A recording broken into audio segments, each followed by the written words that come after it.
Bonjour, ici Félix Olivier Brochu. Bonjour, ici Audrey Brunel. Bienvenue à Pas sorti du bois. Mesdames,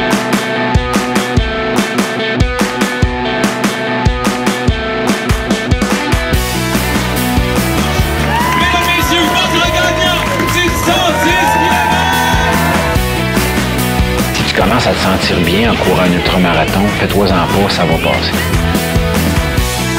Grand champion du 125 km. C'est la Minute NAC et aujourd'hui, je vous parle de l'Ultra Énergie. C'est un mot que vous entendez souvent quand je vous parle des produits NAC, mais c'est pas juste le nom des différents produits. L'Ultra Énergie, c'est la petite révolution de NAC qui fait que chaque produit contient tout ce que vous avez besoin pour aller au bout de vos défis d'endurance. L'Ultra Énergie, c'est une technologie développée par NAC qui repose sur 3 piliers. 1. Un mélange de glucides naturels, simples et complexes pour éviter les chutes de sucre. 2. Des protéines complètes et durables avec des BCAA naturels pour réduire la fatigue musculaire et optimiser votre réserve de glycogène. Et finalement, 3. Un mélange d'électrolytes pour reconstituer les minéraux perdus par la transpiration. Que vous choisissiez les bars, les gaufres, les drink mix ou les purées, vous pouvez être certain que vous allez avoir tout ce que je viens de vous décrire. Je vous confirme qu'en plein milieu d'un ultra, c'est bien le fun de ne pas avoir à faire des grands calculs mathématiques pour penser à ce qu'on doit manger, puis juste prendre le produit Ultra Énergie qu'on a le goût de manger. Passe ta commande sur lenac.com et utilise le code promo pas sorti du bois pour avoir 15% de rabais. PASSORTIDUBOIS. Ouais, ben, on n'est pas sorti du bois, hein? Bonjour tout le monde, bienvenue à ce 183e épisode de Pas sorti du bois. Aujourd'hui, c'est la première fois que ça arrive en 4 ans que l'épisode thématique Saint-Valentin tombe pile le 14 février parce qu'au moment de la sortie, ceux qui l'écoutent vraiment, ceux qui sont les fidèles au poste du mercredi matin, ben on est le 14 février. Bonne Saint-Valentin. Audrey Brunel, Félix Olivier Brochu, bienvenue à Pas sorti du bois. Merci. Salut Yannick. Très content de vous avoir. Vous savez, là, c'est devenu une tradition. Je le disais, ça fait 4 ans consécutifs que dans le coin de la Saint-Valentin, je reçois un couple. L'année passée, c'était Julie et Cédric. On avait eu beaucoup de fun. Pas de pression, mais à chaque fois, c'est un épisode où on a beaucoup de fun. Fait que là, il va falloir avoir du fun. Non, mais merci d'être là. On va le raconter peut-être un peu plus tard, mais ça fait quand même longtemps que je l'ai en tête. Puis ça fait quand même pas si longtemps que je vous ai écrit pour qu'on le fasse, mais moi, ça fait 6 mois que je me travaille ça en tête, que je me dis, hey, l'épisode du 14 février, ça serait cool. Fait que voilà, c'est chose faite. Écoutez, la première question, la plus difficile à répondre, qu'est-ce que vous buvez de votre côté? Mais Je c'est te- fait. Moi, j'ai une Shawbridge, donc microbrasserie de Prévost, qui est pas mal notre spot de tuelle de prédilection, que tu me dis off record que tu as bu cette fin de semaine. Fait que, Exactement, celle-là en plus, la mais, IPA 117. oui, super bonne. Fait que, Voilà. Moi, je suis moins type bière, là. Fait que je suis plus dans le gin tonic Roméo du Québec. Fait que C'est voilà. très fort, très fort. Écoute, c'est ça qu'on disait avant. En fait, la semaine passée, c'était la Racine d'Or. On a eu la chance d'être accueillis à Valmorin par l'équipe de Top Chrono qui font notamment l'Ultranza.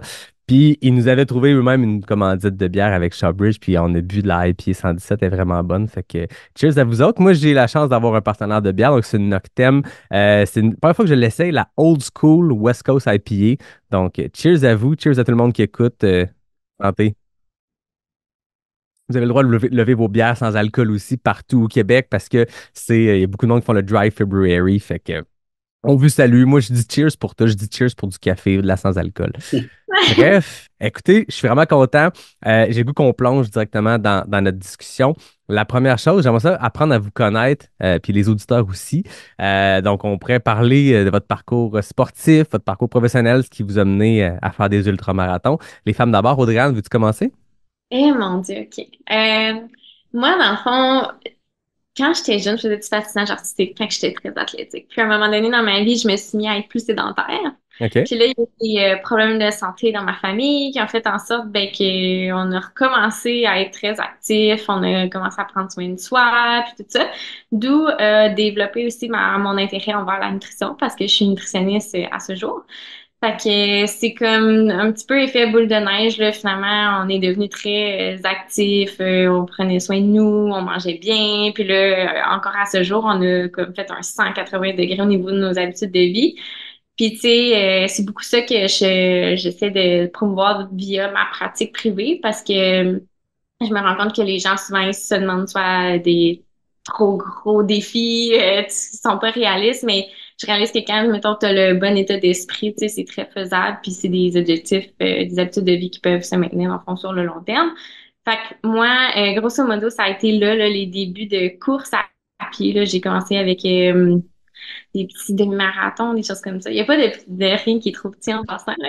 C'est juste que Puis maintenant, comparé à ce que tu as accompli dans oui, les c'est dernières ça. années, Voilà, c'était un point de départ vers l'endurance. Comment ouais. ça s'est passé, ce premier demi-marathon-là? Ça remonte à quand?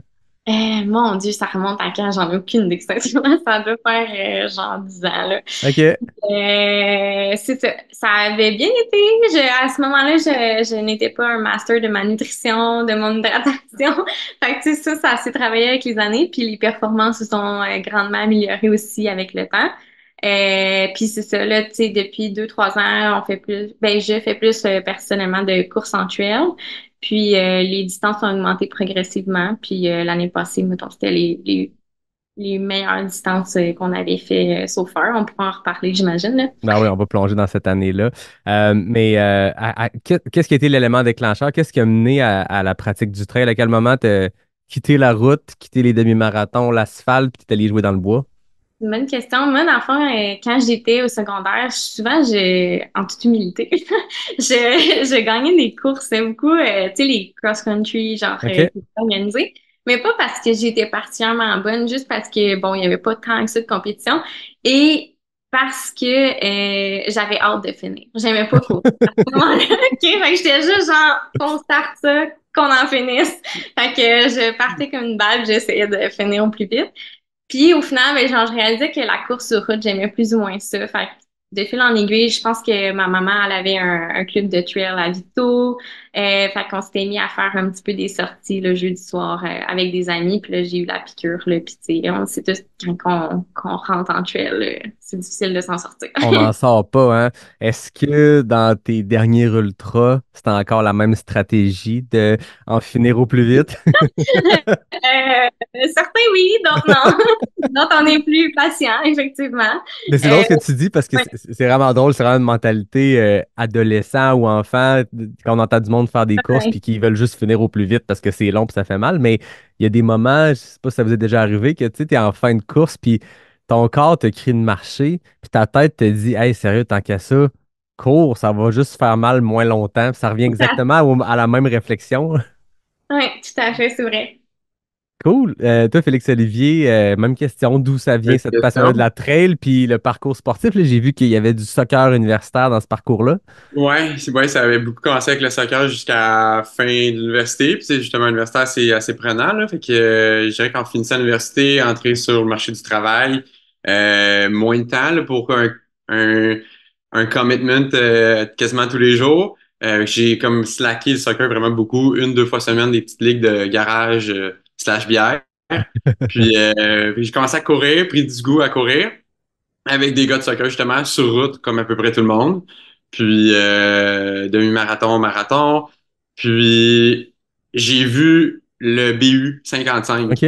mais sans trop comprendre. Tu sais, c'est ça qui était drôle, là. Je comprenais pas vraiment que c'est de la trail. Je me rappelle quelques jours avant de m'être rendu à boutique courir ça, à Montréal, puis achète, tu sais, le matériel obligatoire de la veste puis tout ça, mais tu sais, pas de montre, un innocent, sincèrement, là. Puis Attends, je veux juste revenir. Quelques jours avant la course, on parle, ça se compte sur ah, les mains. c'est genre le mercredi. T'es allé t'acheter le matériel Ouais. obligatoire Ouais. que tu as besoin pour un ultra de 55 kilos. Exact. Nutrition, c'était zéro. J'avais, je pense, des Cliff Blocks, genre un paquet, là, en dedans. Ça doit être bon pour une demi-journée, ça. Non, c'était vraiment, c'était mauvais. Je me rappelle de courir avec un gars au début. Puis j'étais sur un nuage comme anormalement trop longtemps, tellement j'aimais ça, là. OK. Mais ça a toffé comme 45 sur 55 kilomètres de plaisir. Le 10 dernier était exécrable, Ouais. pour être gentil. Mais, tu sais, je suis déjà, avec le recul, content d'avoir eu du plaisir 45, tu sais, avec une mauvaise préparation. Et non seulement tu découvrais ce parcours-là, mais pendant 45 km, tu découvrais c'était quoi le sport C'est que tu quoi le voulais t'inscrire, sport? là? Après 20 kilomètres, il y a beaucoup de dénivelé au début à Bromont, puis le gars qui je cours, que je connaissais pas, qui me dit Hey, on a déjà fait la moitié du dénivelé. Puis je suis dénivelé, ça c'est concept de. Ben, c'est monté. Ah, ok, cool. Ben, tant mieux. Il semblait que c'était pas plat, mais regarde. J'aime ça. Fait que, Audrey-Anne, toi qui connais Félix Olivier très bien comme vous êtes ensemble, est-ce que cette anecdote-là témoigne un peu de la personnalité de ton chum? Ah, je sais pas. Attends un petit peu. Non, Pas vraiment. tant, non? T'es plus... C'est... D'habitude, t'es plus organisé, pragmatique? Ouais. Euh, oui, mais en même temps, j'aime ça penser que je sais pas comment formuler ça, que ce soit gentil. T'es pas obligé d'être gentil, hein? Confiance en lui, là. Fait qu'il OK. je fonce. Confiance aveugle, je pense qu'on devrait Oui, En dire. même temps, t'avais fait, je comprends, un ou des marathons. Là, tu te dis, bon, c'est 13 kilos de plus. Ce que tu savais pas, c'est qu'il y avait 3000 mètres de dénivelé là-dedans. Ce que j'ai pas dit, c'est que tu sais, je faisais aussi des règles de 3 en me disant si ça prend X faire 42, ben ça va faire, tu sais, pas cave, là. Fait que Puis ça va faire mettons, une heure quand, de plus, puis c'est correct. quand t'es arrivé à 7 heures de plus là, puis je me doute que t'étais pas encore dans le C'est parc loin. équestre, C'est loin, c'est ça. c'était comme, comment ça s'est passé, ce Mais tu sais, sentiment-là de oh shit, je suis là pour longtemps, là. t'as quand même le lieutenant Dan qui vient assez vite, tu te rends compte que les kilomètres sont un peu plus lents, là. Ouais. Mais encore là, c'était juste, c'était parfait. Je pense que c'était l'année 2000, je pense que c'est 2019. Il faisait tellement beau, c'était les couleurs, là. En tout cas, c'était scénario de rêve, là. Fait que j'ai vraiment eu la piqûre 2000% d'un coup, là. Ouais, c'est ça. Ça a été intense, là. T'as découvert ça cette journée-là, puis t'as pu arrêter depuis, là, quand on regarde ce que t'as fait des dernières années. Ouais, exact. OK, très cool. Puis à travers ça, ça fait combien de temps que vous êtes ensemble? Vous êtes rencontrés à quel moment dans tout ça? Ça fait bientôt 3 ans. OK, Pas plus que ça, mais on a l'impression que ça fait 10 15 ans, mais c'est bon signe. ouais, c'est bon signe, tout à Est-ce fait. que à ce moment-là, lequel était le plus trailer des deux? Étiez-vous Ben, déjà les Félix deux avait dans le trail? Félix avait plus d'expérience, mais les OK, deux, mettons, moi, c'était ma première année que j'allais faire Arcana 65, puis j'avais pas encore fait de course en trail, OK. mais, tu sais, je courais en trail. Fait que je dirais que Félix était peut-être plus avancé, mais c'est drôle parce que comme notre première date, c'était juste, les deux, on était bien maganés. Moi, j'avais une petite blessure. Félix, il revenait de faire un week-end choc avec son boys club. Fait que, tout ça pour dire que comme finalement on a pris une marche, on a Ah, fait une randonnée et on voulait de base aller courir puis c'était pas ça là, c'était comme on va aller marcher tranquillement. c'est Fait que, correct. voilà. Mais on Ouais. l'a pas dit, Félix, t'es aussi physio. Fait que là, en plus d'avoir deux trailers à l'épisode, on a deux professionnels de disciplines qui sont très près, très reliés à notre pratique du sport. Donc, tu le disais, Audrey-Anne, t'es nutritionniste. Félix, t'es physio. Pourquoi t'as choisi la physiothérapie? Ben, des blessures, là, je dirais, soit au soccer, surtout en ski, je m'étais cassé la jambe, fait que Ouais. ça te permet de voir c'est quoi. Ouais. Puis après, ben, vient le temps de faire des choix d'études, puis sur le coup, tu sais, c'est jeune, j'avais fait des choix, je pense une première année où j'avais pris plein de cours à option, là, genre j'avais pris un cours de nutrition sportive, un cours de pharmacologie, chimie, maths, là, puis finalement, pour me dire comme, semble, tu sais, j'avais vraiment gardé une belle vibe de quand j'avais consulté en physio, fait que c'est ça que j'ai fait. J'ai appliqué en physio. Je suis allé à Sherbrooke, puis j'ai vraiment adoré. Fait que, me voilà. Est-ce que tu traites des patients qui font du trail? Ouais.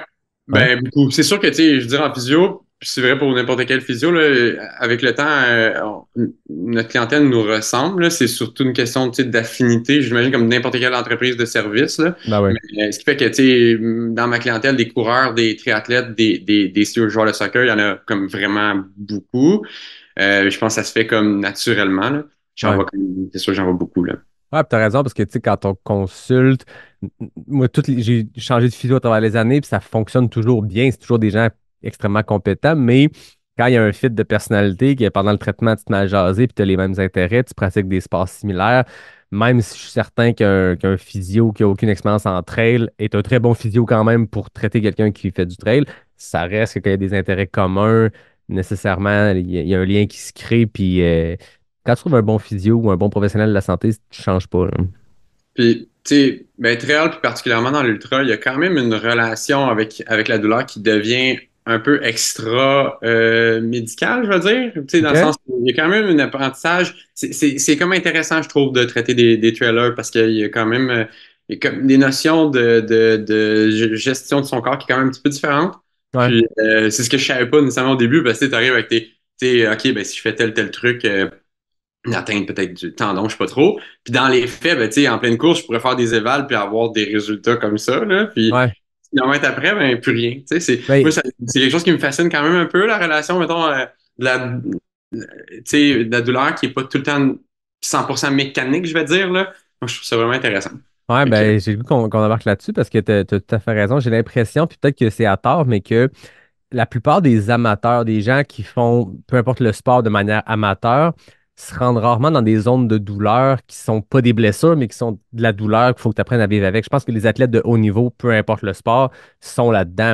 Un nageur olympique doit vivre continuellement avec une genre de douleur comme on peut vivre dans un ultra, d'avoir mal et pas être blessé. Mais le trail, peu importe le niveau, du milieu à l'arrière du pack, à l'avant du pack, tout le monde apprend à vivre avec cette douleur-là qui n'est pas une blessure. Puis c'est un gros défi, je trouve. Puis on pourrait en parler même pour vous dans votre pratique du sport, du trail, mais c'est dur au début de trouver cette sensation-là. C'est une blessure, puis je suis mieux d'arrêter, ou c'est une douleur aiguë qui va juste passer dans les prochains jours, mais en ce moment, il faut que j'apprenne à vivre avec. Toi, Félix-Olivier, tu t'en parlais d'un point de vue physio, mais comment t'expliques cette douleur-là? Comment tu apprends à la différencier? Puis comment tu apprends avec tes patients à essayer de la comprendre si c'est la douleur qui te parle, c'est une blessure ou c'est une douleur d'usure ou d'endurance? ben, tu sais, règle générale, quand c'est une douleur qui, au fil de l'effort, tu sais, n'augmente pas, ça c'est sûr, qui n'est pas accompagnée, mettons, tu sais, de gonflement, de signes inflammatoires, tout ça, qui n'est pas traumatique, je vais parler, mettons, comme coureur, là, je vais avoir tendance à dire comme je vais continuer, je vais voir, wait and see, on va dire. Tu sais, je vais attendre de voir qu'est-ce qui se passe, puis je vais, dépendamment où je suis, là, tu sais, soit marcher, soit, je dis ça, puis tu sais, de façon réaliste, je suis super chanceux, je me blesse pas vraiment, là. Mais tu sais, t'arrives qu'à un moment donné à savoir, qu'est-ce qui se passe, comment elle évolue, ma douleur, puis sans nécessairement devenir, en faire une obsession non plus, parce que sais, c'est sûr que si tu penses que à ça, puis ta seule pensée, c'est est-ce que j'ai mal en ce moment, ça se peut que tu ressentes de la douleur en ce moment, là, tu sais. Ouais. Donc, c'est essentiellement ça. Mais tu sais, c'est sûr que, mettons, raideur, douleur le lendemain matin, gonflement, douleur qui s'accentue avec l'effort, ça, c'est moins le fun, puis ça nécessite attention plus immédiate, on va dire, là. Ouais, ça faut comme rester, faut le monitorer puis le suivre pendant, mettons que tu es dans une course à OK, la douleur augmente pas, mais si tu fais juste penser à ça, c'est pire parce que tu fais juste penser à ça puis tu penses pas à autre chose. Toi, Audrey-Anne, à force de faire des ultras, ce rapport-là à la douleur, comment ça se passe? Ça a été dur de trouver cet équilibre-là entre c'est une blessure ou c'est une douleur normale de faire l'UTHC 65 puis ça pique? Ouais, mais c'est une bonne question parce que moi, dans le fond, au début, là, quand j'avais quand même tendance à me blesser souvent en course, là, je courais souvent de façon comme dans des intensités trop élevées tout le temps. Puis parce que j'aimais ça, tu sais, mettons, j'avais l'impression de me dépenser, mais ça occasionnait des blessures fréquentes, dans le fond. Puis là, après ça, quand j'ai connu Phil, ben là, déjà là, tu sais, notre première date, j'étais blessée. Donc là, il y a eu de l'éducation qui s'est faite à ce moment-là. Donc là, il était comme, en tout cas, il m'a comme encadré à comme reconnaître que des fois, faut pas attendre, tu sais, faut pas attendre trop longtemps avant d'arrêter, mais il faut pas attendre trop longtemps non plus avant de repartir, là, de recommencer l'activité physique, parce que moi, j'avais comme peur à un certain point de recommencer. Ouais. Fait que là, déjà là, tu sais, je réalisais que je connaissais pas vraiment bien mon corps, puis ben c'est sûr que plus on le pratique, c'est comme la nutrition, là, plus tu apprends à te connaître, tu sais c'est quoi la formule qui fonctionne bien pour toi, qu'est-ce qui fonctionne moins bien. Puis ben de fil en aiguille, ça va quand même bien en général, là, tu sais, c'est sûr que plus je fais de l'intensité, moins mon corps aime ça, mettons. Mais tu sais, c'est ça. Puis si je compare, mettons, vraiment dans une course de longue distance, c'est que moi, mes douleurs viennent beaucoup de mes pieds. Genre, OK. j'ai tendance à avoir des ampoules, tu sais, des choses comme ça. Fait que j'ai des petits pieds de bébé, là, puis je sais pas, ça chip de partout, là. Fait que c'est vraiment dur à gérer. Fait que moi, en vrai, mes douleurs viennent tellement de mes pieds que le reste, je le sens pas tant que ça, Ah ouais, sincèrement. OK. Tu sens Ouais, pas, ouais. mettons, les cuisses, les mollets brûlés. Non, pas tant. Pour vrai, Ah ouais. ouais, c'est genre, j'ai les pieds complètement détruits après une C'est course, comme là. un mal pour un bien. Ça doit vraiment faire mal aux pieds, mais en même temps, tu sens pas le reste. Je Ouais, sais mais pas je si c'est t'avoue que win-win. ouais, c'est ça. Ben, quand j'avais fait mon deuxième Arcana 65 avec Phil, à la fin, tu sais, j'étais tellement déçue parce que je me faisais dépasser dans les descentes juste parce que à chaque pas, tu sais, je Ouais. sentais mes ongles rentrer juste dans mon suivi, j'étais juste genre au secours, là. Fait que c'est là où est-ce que j'étais comme, non, j'aimerais peut-être mieux avoir des douleurs, tu sais, au niveau des quads, des choses comme Ouais, ça. c'est ça, de le sentir ailleurs, là. Ouais, c'est ça. Tu détiens à ce jour le record de 8 ongles perdus sur une seule course, là. Ben Ouais, voyons, 8 ongles en Huit, une course. huit, ouais, c'est huit. désastreux. Comme deux Écrivez, jours après qu'elle coupait au ciseau, là, tu sais, en sortant de la douche, c'est vraiment une vision qui me sortira jamais de la tête personnellement, mais chaque soir, Félix, ça, il ferme les yeux, il repense à ça. Puis comme, Ça le hante. Aïe, aïe, écoutez les gens, écrivez-nous si quelqu'un bat le record d'Audrey-Anne. Mais 8 ongles en une course, j'avais jamais entendu ça. ouais, non, c'est ça. J'avoue que ouais, ça doit vraiment faire mal au point que tu souhaites avoir mal ailleurs plutôt que là, là. Oui, oui, tout à fait.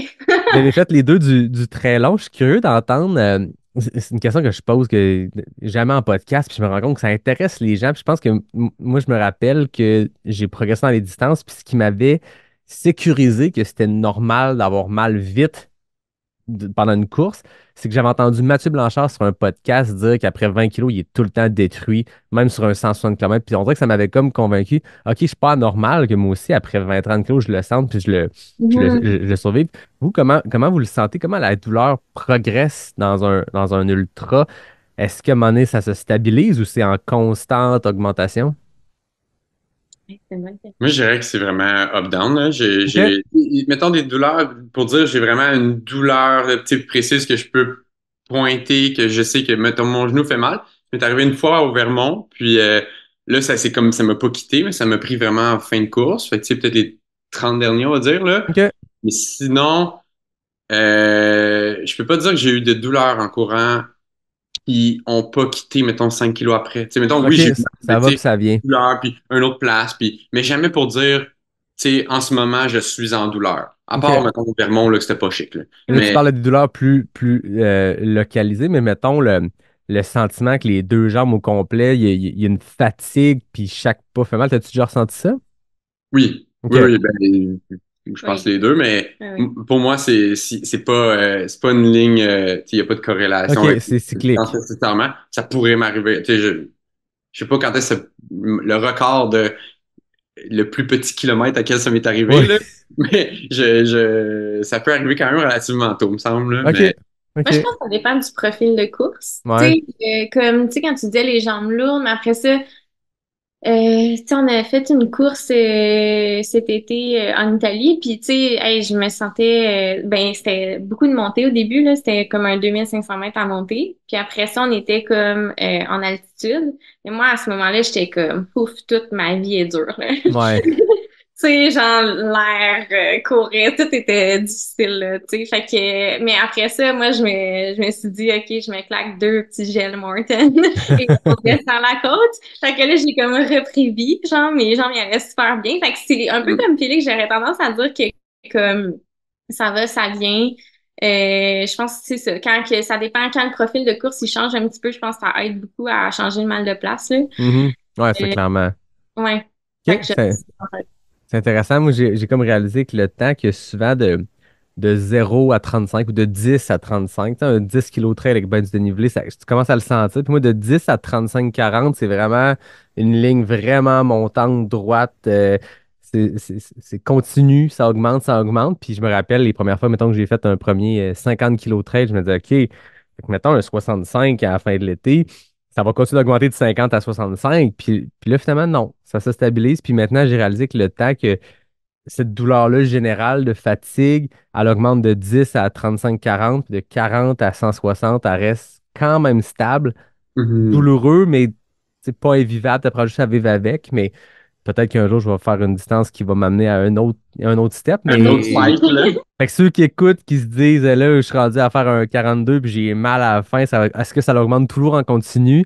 Moi, c'est juste mon expérience personnelle à moi, mais non. En tout cas, moi, ça stabilise. Puis on dirait que c'est le genre d'affaire que je pose rarement au podcast, mais j'ai réalisé qu'en courant avec des amis, que, tu sais, c'est le genre de question qui vient parce que tu parles de tes sensations pendant des courses. Tu fais des longues sorties entre amis, puis là, à un moment donné, tu finis par être dans le creux, puis tu te poses ces questions-là, puis je me rends compte, OK, tout le monde a vraiment une façon différente de vivre cette douleur-là en ultra. Puis Ça m'intéressait, on parlait de douleur, fait que pourquoi pas amener le sujet, hein. Puis tu penses-tu, Yann, que ça peut avoir un lien avec genre tu sais, un peu ton mental de te dire comme, ah, il en reste long, mais sans, tu sais, je sais pas si ça, tu penses que ça peut avoir un impact, là, Je sais pas, parce que, tu sais, reste, là. j'ai des expériences de longue course où j'ai passé 40 kilomètres avec quelqu'un d'autre à jaser, puis, tu sais, ton cerveau part complètement ailleurs, fait que tu penses pas à ça, mais quand je revenais à me dire, hey, j'ai du mal, ah oui, ok, ouais, je le sens. Tu sais, la Mm. douleur reste tout le temps.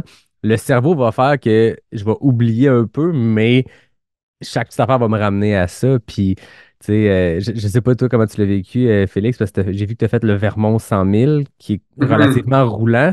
Puis c'est un Oui. autre ball game complètement versus nos courses québécoises où il y a du dénivelé, mais il y a du technique qui change ton rythme de courir en continu. C'est quand même un autre défi Moi, qui me fait complètement. mal aux genoux, en fait, là. Tu sais, OK. vraiment, en fait, c'est, même mentalement, c'était une journée, une autre vraiment belle journée. J'étais avec Guillaume, que tu connais, là, Ben oui.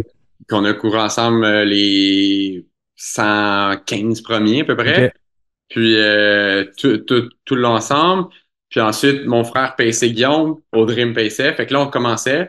Puis là, à 4, ben, ça faisait une dynamique trop bruyante. Fait que, on s'est échangé comme une couple de fois.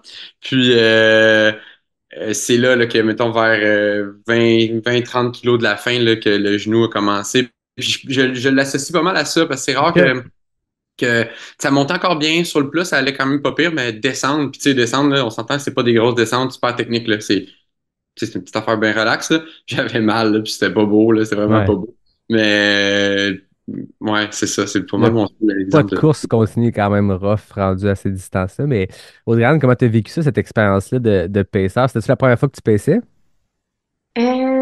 Euh, oui, je pense que oui. Ouais, je suis comme mêlée avec les années là, de ma PC, ma mère aussi. Puis tout. Comment tu as trouvé ça? Ouais, j'ai vraiment aimé ça. Puis moi, c'est genre, ça m'a comme donné le goût de faire une course plus roulante, là. C'est sûr que je l'ai trouvé un peu massacré à la fin, là. Tu sais, je veux dire, il allait, sincèrement, moi, je pensais comme à lui toute la journée. Tu sais, on faisait le crew, puis tout ça. Puis après ça, on embarquait pour faire, je pense que c'était 50 kilos à la fin. Euh, Fait que, tu sais, on dirait que quand c'était rendu à moi de prendre soin de moi, genre, je me suis comme oubliée toute la journée. Fait que moi, je bunkais ben raide. Puis là, lui, il montait les petites montées, puis là, tout. Puis là, j'étais juste genre, how, là. Tu sais, il y a genre 130, 140 kilos d'impact, ça monte. Mais après ça, quand il arrivait pour descendre, ben là, il y avait sa douleur, là, qui sortait. Puis là, tu sais, Ouais. ça allait bien pour moi à ce niveau-là. Mais c'est ça. Ouais, j'ai vraiment adoré ça. Puis j'ai vraiment trouvé que genre la course était chouette là, tu sais les ravitaux étaient super top là, sincèrement le seul le seul point avec cette course-là, c'était la notion de comme tu dors dans une tente la veille là. Fait que tu sais c'est une folle expérience, mais après ça le lendemain, c'est parce que quand t'arrives pour tu termines la course, tu retournes dans ta tente là. Ouais, Puis c'est il y a pas de ça. douche. Il Il n'y a n'y a pas de pas de doute. douche? Il Il y a pas de douche. je te dirais Oh! que c'est ça. C'est finir ton premier 100 000, pas de douche, puis ta blonde qui te lave à la lingette féminine, là, c'est pas le rêve d'une vie. Tu sais, tu pensais attendre mes 95 ans là, pour que ma blonde me fasse ça. Là. Tu sais, je m'attendais pas à 32 ans de me faire Toi, laver. tu disais, je vais faire mon premier 100 000, je vais être sur un high, ça va faire mal, genre une boule d'émotion, ça va être un finish trippant. Là, t'as ta blonde qui te lave à la lingette pendant que toi, t'es pas capable de te lever. C'est glorieux. Oui, oui, tu étais super fier. T'es Ben, vraiment. on, on pratique un sport vraiment très glorieux, je pense. Oui, exactement, je pense que c'est ça. Avec les années, vous avez fait des courses ensemble, donc vraiment de les courir ensemble. Comment c'est arrivé cette première opportunité-là de faire, je pense, que c'était Arikana 65, c'est ça? Ouais, Ouais. notre première course ensemble, c'était. Non, Notos, je pense. En tout cas, non, Arikana, excuse-moi. Arikana 65 qu'on a fait ensemble. Puis à chaque année, on se donne, tu sais, on fait au moins une course ensemble, voire deux, là. Cette année, ce sera encore Arcana, mais elle 125. Oh! Je dirais que c'est le fun. Ça a été une adaptation la première fois parce que le 65, j'ai un petit côté un peu protecteur dans la vie. Que, mettons, quand mon frère court, quand ma blonde court, là, tu sais, je suis comme stressé vraiment beaucoup. Puis, fait que j'ai comme pas mangé. Fait que ça a été comme vraiment dur, Arcana. Jusqu'au moment où je dis à Audrey, avant la montagne noire, je pense que je vais te laisser aller. Je vais te laisser un petit lousse, là. Puis elle me dit, non, non, un peu d'égo, là. Tu vas monter. Souvent, je suis un peu comme get your shit together. Ouais, c'est ça, hein? T'es capable de me suivre, là, fait que let's go. Mais ouais, non, c'est ça, j'étais comme bien étonnée. Puis tu sais, au début de la course, là, de son côté protecteur, il était comme je pense qu'on va trop vite, j'ai peur qu'on explose. Non, non. Là, j'étais comme non, je pense que ça va bien. Puis là, au final, ben, tu sais, c'est ça. Au petit Ouais. coup, il mangeait pas, là. Ouais. Il a fait l'erreur qu'on fait souvent que tu parlais, Audrey-Anne, de quand on est paisseur, mais là, dans ce cas-ci, vous êtes en train de la faire ensemble, mais c'est ça, faut manger, c'est important. Est-ce que vous avez des règles quand vous faites des courses ensemble? Est-ce que vous vous tenez, tu sais, il n'y a rien qui va faire changer ça ou il y a un moment où vous allez vous donner une règle, OK, tu peux y Une aller. règle. Il y a Une règle. Je sais que Félix ne dépasse pas Audrey-Anne. OK, Faut OK. pas que ni côte à côte. Si c'est côte à côte puis qu'elle joue jusqu'au photo finish, mon pied pourrait atterrir devant elle, mais c'est pas correct. Il y a une règle, puis c'est ça. Fait que faut que tu finisses une demi-seconde en arrière, Ouais. minimum. Mais pas pour le finish. Le Non. finish, je Non, pense que ça ne changerait même pas. C'est n'importe quand dans la OK, course. dans la course, OK. Ouais, Ouais. ouais, J'ai ouais. l'impression que ça me joue dans la tête. Là, je suis comme, j'ai l'impression que je le vois disparaître, mais alors qu'il est genre à 1 mètre de moi. Là, tu sais, tout va bien. Puis sinon, quand il est à côté, genre, j'ai comme peur qu'il prenne, tu sais, s'il y a des roches, quoi que ce soit, je suis comme, non, tasse-toi. Genre, t'es dans les jambes. Fait qu'en tout cas. Mais ouais, non, ça a quand même, pour vrai, bien été, là, nos courses ensemble. Puis tu sais, on a fait quand même des longues. Ça aurait pu être chaotique, mais ça a bien été. Ouais. Ben, c'est là que je voulais vous amener parce que quand je disais qu'il y a 6 mois, j'ai eu l'idée, même plus que 6 mois, j'ai eu l'idée de vous inviter pour le podcast annuel de couple. C'est qu'on a partagé quelques kilomètres ensemble sur le QMT. Vous étiez sur le 110, j'étais sur le 80. Je pense que la première fois, c'est moi qui vous ai vu de loin, puis après ça, on a joué au yo-yo, on n'était même pas sur la même distance, puis on ne fightait pas, mais dans le sens où la réalité de la course a fait qu'on s'est revus quelques fois. Puis je me rappelle, mais dit, c'est donc cool s'ils font la course ensemble, puis ça a l'air de vraiment bien se passer. Euh, Là, vous aviez fait le 65 ensemble. Toi, à ce moment-là, Audrey-Anne, ta plus longue distance, est-ce que c'était le 65 ou tu avais fait. T'es passé 35. du 65 au 110 du QMT. Oui. Comment t'as trouvé cette bouchée-là? Ben, en fait, là, c'est ça. Tu sais, quand je te disais mes pieds étaient détruits, là. Tu sais, ça, c'était après mon deuxième 65 d'Arcana. Puis, j'ai comme vécu un traumatisme. J'étais comme, plus jamais, tu sais, je veux me rendre là. C'était très douloureux, là, évidemment, là. Fait qu'on dirait que, surtout vers la fin du 110, tu sais, vers le début, j'étais comme, ah, ça va, mes pieds, tu sais, je mets maintenant du spray. Tu sais, en tout cas, j'ai un petit protocole établi, là. Fait que, tu sais, je le gère beaucoup mieux, mais vers la fin, on dirait que j'étais comme, oh là là. Là, les 20, 30 derniers kilos, là, ça me jouait dans la tête. Là, j'étais juste comme en mode, je vais souffrir demain. Je vais souffrir demain. Fait que là, tout ça, après, je chantais, j'étais comme, faudrait peut-être que je marche parce que sinon, demain, ça va faire trop mal, pis tout ça. Mais t'avais-tu quelque chose? Aviez-vous un mariage le lendemain? Aviez-vous Non. un hike prévu? Du tout, j'étais juste comme traumatisée. Fait que, en tout cas, finalement, ça a vraiment fait en sorte qu'on a ralenti à la fin de course pour comme aucune raison. Puis, tu sais, quand tantôt tu disais, ce serait peut-être bien qu'on arrive bientôt, mais là, tu sais, dans les 2 derniers kilos, il s'est mis à pleuvoir à Sio. Puis là, on était comme, OK, il était encore dans ta maison, là. Ouais. Fait que, c'est ça. Je pense que je me suis fait dépasser, puis là, j'ai fait, Non. non. Fait C'est que sûr là, que le dernier 20 kilos du QMT, quasiment toute distance confondue, il est tough mentalement quand tu es dans un état de décrépitude, dans le sens fin d'un 110, fin d'un 50, peu importe. Il est tough parce que quand tu es en forme, il se court du début à la fin. Tu sais, quand tu as fini le Mont-Saint-Anne, les 2 ascensions, tu descends. Ce qui reste, c'est 20 kilos que tu rentres à la maison. Ça semble beaucoup, 20 kilos. Mais tu sais, après la Mistachio, après le Sentier des Caps, après le Mont-Saint-Anne, c'est faux plat montant, faux plat descendant pendant 20 kilos, mais t'es explosé. Fait que je peux comprendre ton feeling dont on perd du temps, on n'avance pas, puis à un moment donné, OK, là, esti, on embraye, là, parce qu'il faut finir par finir, là. ouais, 100%. Ouais. Elle parlait de sa journée de travail aussi. Là, t'arrives mardi, puis là, tu sais, mardi, c'est quand même loin. Même loin, t'es nutritionniste, t'es assise. Ouais, c'est ça, j'allais dire, t'es pas une job qui à l'usine, te je sais pas. requiert. Elle est traumatisée, la pauvre. Mais c'est le typique cerveau dans un ultra qui part à des places que tu t'attends pas, là. Oui, 100%. Fait que ça a été ça mon gap, essentiellement. C'est comme ça que je l'ai géré. C'est un bon. Ouais. La prochaine fois. Toi, Félix, comment tu l'as vécu, ce 110-là, que toi, tu avais déjà fait un 100 000, fait que la distance était moins une nouveauté, mais il y avait quand même le fait, tu disais tantôt tes protecteurs, là, t'as ta blonde qui se lance probablement le 110 le plus difficile au Canada slash ou Amérique, là. C'est pas une pas une petite balade, là. Ben, en fait, je suis pas très doué dans tout ce qui est sentier très technique, là. Fait que, mais Stachibo me fait sacrer beaucoup. On l'avait fait quand même, on avait fait un beau week-end choc en plus. Puis j'étais parti en me disant, c'est pas si pire, tu sais, c'est beau. Ça, tu sais, fait qu'au pire, ben, je vais trouver ça beau, puis ce sera long. Mais non, la journée de la course, ce tronçon-là, je l'ai détesté, là. Ouais. Vraiment, là. Puis après ça, ben, ça a vraiment bien été. Avant ça aussi. Mais tu sais, somme toute, c'est vraiment, on a eu du fun, là. Fait que la fin était drôle parce que justement, tu sais, Audrey était un peu irrationnelle, mais c'était drôle. Mais ouais, puis j'ai croisé d'ailleurs, tu sais, je fais du coaching, puis je croise un gars que je coach dans Mestashibo, mais lui, c'est un coureur de route. C'est OK. pas rapport qu'il soit là, tu sais, ça fait aucun sens qu'il aboutisse au milieu du sentier. Parce que toi, tu le coaches, fait que tu sais qu'il s'entraîne pour Ben, pas ça. il faisait QMT 25 le lendemain. OK. C'est la première fois qu'il fait une course entre elles. Puis là, il se ramasse là parce qu'il nous avait, en tout cas, il avait regardé sur Sportstats ou OK, il autre, voulait là. vous croiser. Ouais, mais j'étais pas de bonne humeur, tu sais. Puis là, tu sais, moi, je suis.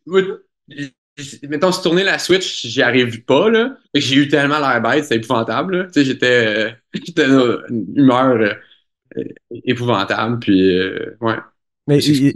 il y a des moments de course qu'on a besoin quand même de ça. Puis moi, je me rappelle, je pense que c'était au QMT cette année, dans un bout du Sentier des Caps, j'étais dans le creux, puis à un moment donné, je cours avec un gars, tu sais, je veux dire, des fois, on croise plein de monde, fait qu'on se rappelle pas.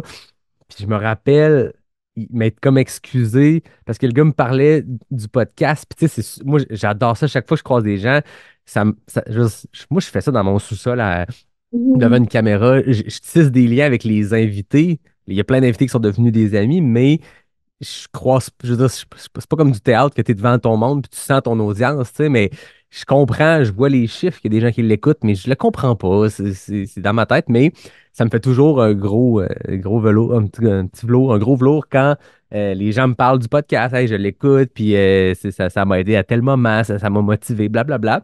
Puis là, le gars, il m'en parle, puis là, moi, je suis dans le creux, puis tu sais, ça me prend tout mon petit change comme pour réussir à mâcher, à mastiquer, puis ça avance pas. Puis, tu sais, je suis vraiment des courtes réponses. À un moment donné, j'ai comme, fait, hey, excuse-moi, David, peu importe son nom. Je suis vraiment comme dans le creux. Si on se croise après à la course ou demain, on jasera, mais là, en ce moment, ça va vraiment pas. Le gars était super sweet, mais il y a des moments comme ça que ça marche pas, puis c'est pas grave, ça va finir par passer, là. Ben, c'est drôle parce qu'on s'est passé le commentaire quand on découvrait avec toi. Parce que, tu sais, on a croisé d'autres mondes à ce moment-là, je sais pas si tu te souviens, puis, tu sais, tout le monde te parle, là. Puis moi, je me suis dit, je disais à Audrey, je suis pas une bébite sociale à ce point-là. Et je me suis dit, hey, moi, je suis, tu sais, puis je veux pas te mettre dans l'embarras, là, mais, tu sais, 90% du temps, je suis sûr que ça te fait plaisir, mais il y a quand même un 10% des fois que je me dis, ouf, Mais en fait, c'est jamais un sentiment négatif. Comme tu dis, 90% du temps, je suis comme vraiment content. Puis je pense que c'est le Grand-Duc cette année que c'était comme une run de fin d'année. Ça faisait 6 semaines que j'avais pas couru entre Aricana puis le Grand-Duc parce que j'étais en partie en voyage. Fait que j'arrive là en mode juste plaisir. J'ai juste jasé avec plein de monde puis j'ai eu du fun sans bon sens. Mais il y a des moments dans des courses où c'est pas un sentiment genre, ah, ça me gosse de parler. Je suis comme, hey, j'ai pas l'énergie. Tu sais, puis ouais, tu sais, c'est drôle, tu dis, moi, je suis pas une bébête sociale. Les gens, souvent, assument, parce que je suis quelqu'un qui travaille en communication, fait que dans les milieux professionnels, le monde assume que ah, je suis un gars de com, fait que j'aime ça, je suis full extraverti. Puis avec le podcast, tu sais, je suis pas quelqu'un d'extraverti. Au contraire, je suis plus introverti, timide. Puis j'ai fait du théâtre, fait que quand t'es devant un stage, quand t'es devant une foule, on dirait que tout ça n'existe plus. Quand on part le micro puis on fait un épisode, moi, on dirait que c'est pas un personnage, mais la switch se met à on puis on a du fun à jaser. Mais je suis pas quelqu'un qui, dans un groupe, prend la place, mais je pense qu'il y a comme une attente par rapport à ça. Puis il n'y a jamais personne qui m'a fait sentir mal de ça, mais des fois, ça demande de l'énergie. Je pense qu'il y a du monde qui, naturellement, tout le temps, vont être, euh, vont être capables d'interagir, même quand ils vont mal, même quand c'est dur dans une course. Moi, 80-90% du temps, all good, on jase, c'est le fun, on jase de trail, puis on dit des niaiseries. Mais il y a 10-20% du temps où tu es dans le gros creux, puis c'est pas assez pour réussir à en passer par-dessus, fait que je deviens juste de peu de mots. Mais c'est pas des sentiments négatifs, mais fait que je peux comprendre comment tu peux te sentir à certains moments que tu croises ton athlète puis t'es comme, qu'est-ce que tu fais là? Ah, je suis dans le creux, c'est plate, Mr. Chibou, c'est tough. Oui, c'est ça, vraiment. Quand on s'était croisés justement au QMT, on avait jasé de votre voyage qui s'en venait en Italie, dans les Dolomites, si je ne me trompe pas. Racontez-moi ça, ce voyage-là qui s'est passé, quoi? C'était un peu plus tard dans l'été, au mois d'août? Oui, vas-y, Fred. Ouais. Ben oui, on est parti, c'est ça, on est parti au mois d'août. Tourisme de région, genre, mettons, ben, course dans le fond qui était dans les Alpes, Dans les Alpes, OK. Bolzano. Puis, dans le fond, c'est à 30 kilomètres du parc national des Dolomites. OK. Arrivé en haut, puis comme disait Audrey tantôt, c'était un format Sky Race, là, fait que, tu sais, c'était 60 quelques kilomètres. En gros, c'est comme 20 de montée. Tu sais, tu montes, mettons, 2500. Tu fais des vallons en haut entre 2005-2008, puis tu redescends.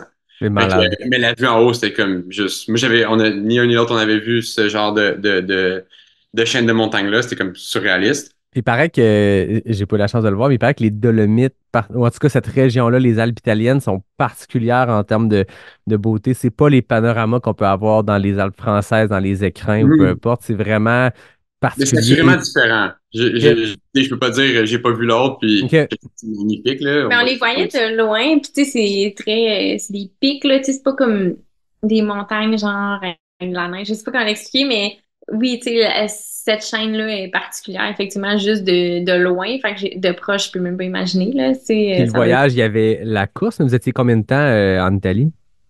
Un peu plus que 2 semaines. OK. Deux, 3 jours Venise, 2, 3 jours à Bolzano où on a fait la course. Mais Mhm. à part la course, on était assez tranquille. Florence, OK.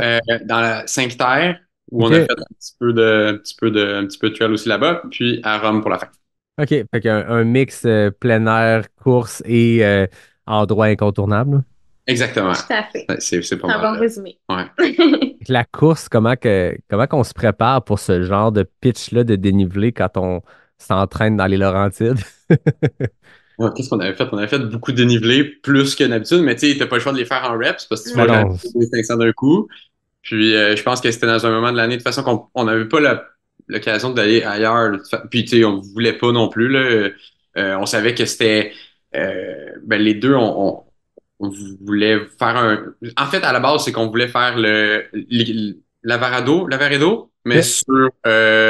sur 3 jours, en genre de fast packing. Puis ça a donné que pour une première recherche Google, on se rend compte qu'il y a une course cette fin de semaine-là à côté. Comme bon, ça a l'air beau. Profil qui est différent de ce qu'on a fait. Let's go, on le fait. Puis, mais tu sais, en mode, on prend des photos, on prend des vidéos, puis on s'en met vraiment plein les yeux, là. Ouais. Euh, tu sais, est-ce qu'on avait fait une préparation de temps spécifique que ça? Pour vrai, Pas tant, pas pas tant. tant. En même Genre, on avait fait le PMT, puis après ça, je pense qu'on était très occupés, là, parce que moi, je travaille autonome, puis les cliniques. Fait que c'est sûr que, comme, en vue des vacances, du voyage, je pense on est en mode, on remplit les coffres, on travaille, puis genre, voilà. Puis après ça, tu sais, c'est ça, pour partir en paix. Mais tout ça pour dire que non, moi, je me souviens pas d'avoir fait une, tu sais, on essayait de faire un peu de dénivelé, là, mais je me souviens pas d'avoir fait des gros entraînements de hill rep, là, tant que ça, mais ça aurait été bénéfique, là, clairement. Encore plus, Ça reste ouais, que. on participe à un projet de recherche OK? à l'Université de Montréal qui est du vélo excentrique. Fait qu'on freine le vélo, en gros. Puis, fait que c'est comme l'effort pour mimer l'effort d'une descente, Ben finalement. oui. Même genre d'effort. Puis, c'est super intéressant, là. C'est un gars qui fait son doctorat là-dessus, puis qui est associé avec ben, l'Université de Montréal, l'INS, l'Institut national du sport, pour en faire peut-être avec éventuellement des, euh, des fédérations sportives pour peut-être s'en servir en cross-training. Fait que le 2000 mètres de descente de la fin de course, je pense que j'aimerais ça le refaire cette année. Je serais vraiment curieux, là. J'avais vraiment souffert l'année passée. J'hurlais, là, tu sais, vraiment, littéralement. Bien, là, tu sais. Puis, fait que je serais curieux, mais à suivre. Ah, là, t'es comme un entraînement plus spécifique par rapport à ça, mais c'est de quoi qu'on peut jamais vraiment pratiquer. Puis je pense que les coureurs pro, ou en tout cas ceux qui visent des performances, des podiums, faut que tu trouves une manière de te préparer. Est-ce que tu vas dans le Vermont, dans le New Hampshire, dans les Whites, pour trouver des pentes un peu plus. Mais je pense que pour le commun des mortels, fait des ultras, fait que c'est pas tant un commun des mortels, mais pour le mid-packer qui veut vivre une expérience, je pense que même s'il y a une butte de 2500 à monter, tu fais des entraînements de dénivelé au Québec, puis après ça, tu deals avec ce qui se passe rendu sur place. Puis oui, c'est différent, mais c'est juste 2500 d'une shot. Tu sais, je veux dire, il n'y a pas besoin de faire pas besoin de faire un voyage préparatoire pour te préparer pour ça, là, tu sais. Non, non, c'est ça. Puis je pense que, tu sais, on voyait vraiment nos forces puis nos faiblesses, mettons, comparées bon, ceux qui habitaient dans ces régions-là, là, tu sais, c'était vraiment des chefs de montagne, là. Ça Ouais, grimpe, c'est ça. ça grimpe. Puis après ça, tu sais, tu vois, quand il était le temps de relancer, tu sais, mettons que ça redevenait plus plat, mais tu sais, nous, on était capables de courir, puis eux, ils étaient comme à côté. Je sais pas Ouais. pourquoi, tu sais, c'est... Puis après ça, dans les descentes, ben, clairement, on était plus rapide aussi. Peut-être plus téméraire là, pour ma part. Surtout que Félix, il était comme calme-toi, mon papon. Mais ouais, c'est ça. Fait que je pense qu'on avait juste des forces puis des faiblesses juste différentes. Mais ouais, la notion d'altitude, moi, je me souviens, j'avais trouvé ça difficile. Là. Ouais, vous l'avez senti les effets de l'altitude? Ouais, beaucoup, là. Tu sais, c'était des petits ballons, puis normalement, j'aurais vraiment couru ça, puis là, j'étais comme, ça le fera pas, là, tu Vous sais. étiez à combien, tu disais tantôt, Félix, que vous avez C'est monté pendant 2500, puis là, vous restez là pendant un bout? Ouais, c'était en 2004 puis 2007-2008, il me semble, de mémoire, mais qu'on restait là-dessus 20 kilos, là, fait que c'était, pour ma part, il y a tu sais, une question quasiment de chance, là, de comment tu vas réagir à Ouais. l'altitude. Moi, j'étais comme chanceux. Je sais que s'il y avait eu une piste d'athlétisme en haut, j'aurais été mauvais, là, Ouais, ouais. mais autre que ça, tu sais, ou quand je prenais une gorgée d'eau, tu sais, je prenais ma gorgée d'eau, puis après ça, mais après ça, ça se replaçait, là. Puis, puis Audrey un peu plus. Ouais. Ouais. C'est quoi qu'on peut pas vraiment prévoir, puis il n'y a rien que. Oui, tu peux faire des acclimatations, il y a plein de techniques, mais ça reste que il y a du monde qui réagisse bien à l'altitude, puis il y a du monde qui réagisse pas bien, puis tu peux pas le savoir tant que tu l'essayes pas, là. Mhm. Tout à fait. Oui, puis tu sais, ça reste qu'on pas le loisir, là, fait qu'on n'a Ah. pas, tu Ben sais, non. je vois pas le jour où je fais une acclimatation. Ça va, en tout cas. Ah Ouais. non, c'est clair. De cette course-là ou de ce voyage-là, c'est quoi chacun votre moment fort? Course ou Mais- pas, hein? Ben, ouais, OK. Ben, ça donne que j'avais une bague dans mes bagages. Fait Ah, que ben là. c'était un peu plus haut que la course, à mes yeux. Ben, félicitations. Merci. Fait que vous avez OK. fait ça en Italie avant ou après la course? Après, à OK. Sainte-Terre. OK. C'était une bonne anecdote de trail aussi, là. Ben, let's go, on a le temps. On a, en fait, c'est que ben déjà, tu sais, juste trimballer la bague, c'était un stress parce qu'on avait une valise, tu sais, à deux. Bon, là, je fais toute la gestion d'arriver à l'hôtel, puis je m'occupe des bagages parce que je veux cacher la bague dans mes trucs à moi. Puis finalement, arrive à Sainte-Terre, j'avais prévu faire cela, puis on fait entre deux villages, un petit trail qui doit être à peu près comme, ça doit être 2,5 kilos aller, fait que 5 aller-retour. Puis je me dis, à l'aller, je vais spotter tu sais, l'endroit que j'aimerais. Euh, mais tu sais, fait que là, je dis à Audrey, bon, on part pour 5 kilos, puisqu'on était fatigué, une journée de voyagement avant ça. Puis euh, j'avais ma veste d'hydratation. Puis normalement, je déteste avoir une veste d'hydratation. Je pars 40 kilos, j'ai rien, j'aime pas ça. Je déteste ça. Ouais. Puis là, elle me voit avec ma veste d'hydratation, puis j'ai loadé, là. J'ai mis, parce que je voulais pas qu'il y ait une box avec une boîte de bagues dans le dos. Fait que je mets des barnacs, je mets toutes sortes de trucs, genre, ben, un gros sac bien plein. Là, elle me dit, là, tu m'amènes où, là? Genre, rien du son. Tu sais, on connaît pas la place. D'un On est coup, juste on se perd. d'un coup qu'on se perd. Ouais, ouais. Puis, fait que finalement, on fait l'aller. Là, à l'aller, je vois le chemin. Je me dis, OK, cette place-là, c'est sûr que c'est l'endroit idéal. Puis sur le retour, je vois qu'Audrey a quand même de l'énergie, là, du gaz dans le tank. Puis, fait que là, je prépare mon coup. Tu sais, un kilomètre avant, je dis, ah, j'ai mal aux hanches un peu. J'ai mal. Là, elle dit, ah, on arrive bientôt. Je suis OK. Là, elle continue de courir en avant parce qu'on se rappelle qu'elle court en avant. Puis là, elle arrive, là, je sais que je suis à comme 200 mètres de mon spot que j'ai choisi. Donc là, je dis, j'ai vraiment mal à la cheville. Elle dit, ah, il y a une descente, puis on arrive. Fait que là, j'arrive devant, puis je dis, OK, ben, fuck it. Moi, je m'assois ici. Puis Mais elle est devant moi, fait qu'elle continue sa descente. Puis là, je dis, ben, je vais faker que je me suis foulé à la cheville, quelque chose. Fait que là, mais je la vois en bas qui arrive proche de notre petite chambre. Puis là, je vois qu'elle m'attend, hein, qu'elle regarde sa montre, elle m'attend, elle regarde sa montre, prend le couple en photo. Euh, je- Fait que là, elle décide de remonter, mais avec une attitude, là, comme, qu'est-ce que tu fais, là? Puis là, elle me dit, là, elle me dit, qu'est-ce que tu fais? Je me suis foulé la cheville. Elle dit, mais t'aurais pu descendre. Puis là, mais non, j'ai mal. Il me dit ça, genre, pis, ouais, la seconde qu'il me dit ça, il se lève debout. Puis là, je suis comme, mais là, tu me niaises, tu sais, je veux dire. Elle a dit, t'es bien bébé? Je dis, oui, oui, je suis bébé, mais attends, là, viens, faut que je te parle. Fait que, et voilà. À quel moment, Andréane, t'as comme compris qu'il bluffait? Fait que quand il m'a comme pris les mains en disant, oui, oui, je sais que je suis bébé, là, j'étais comme, fais quoi, là? Et là, l'équation s'est faite dans ma tête, là.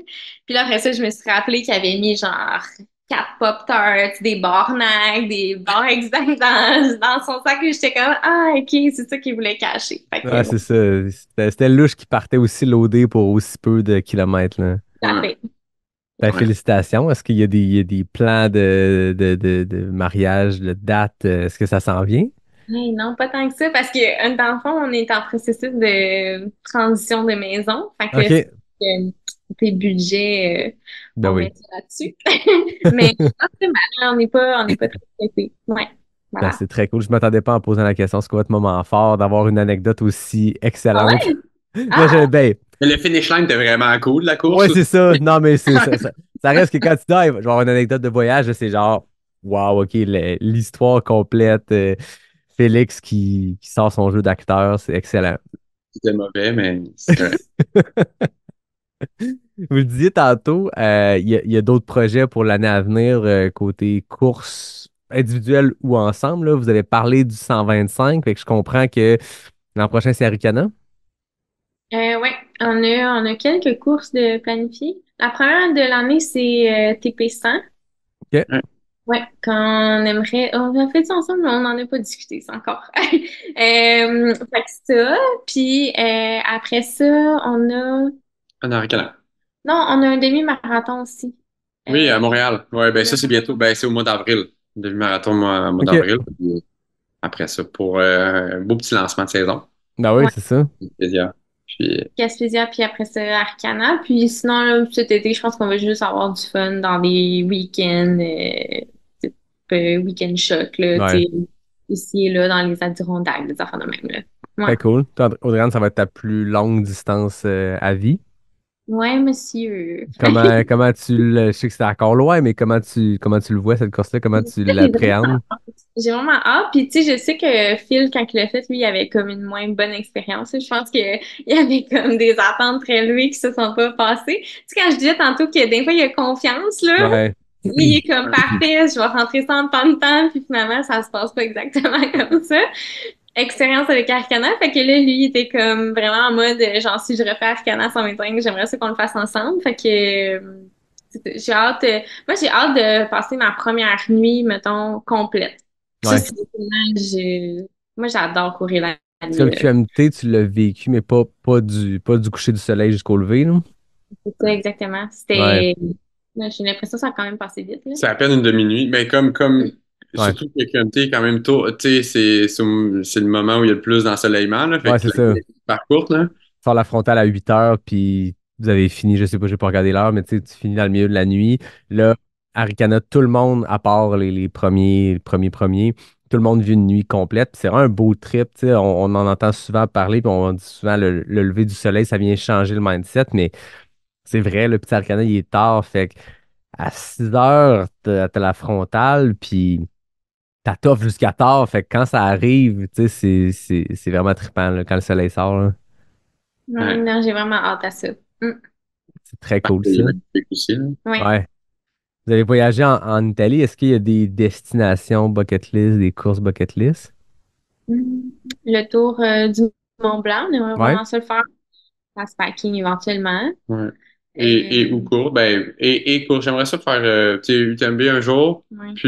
mais j'aimerais faire le tour en fast-pack, le côté refuge, tu sais, coupe de vin, que tu vois le parcours complet de jour. Ouais. Ça me plaît, là, beaucoup. Il y a Western qui un jour va arriver. Ouais.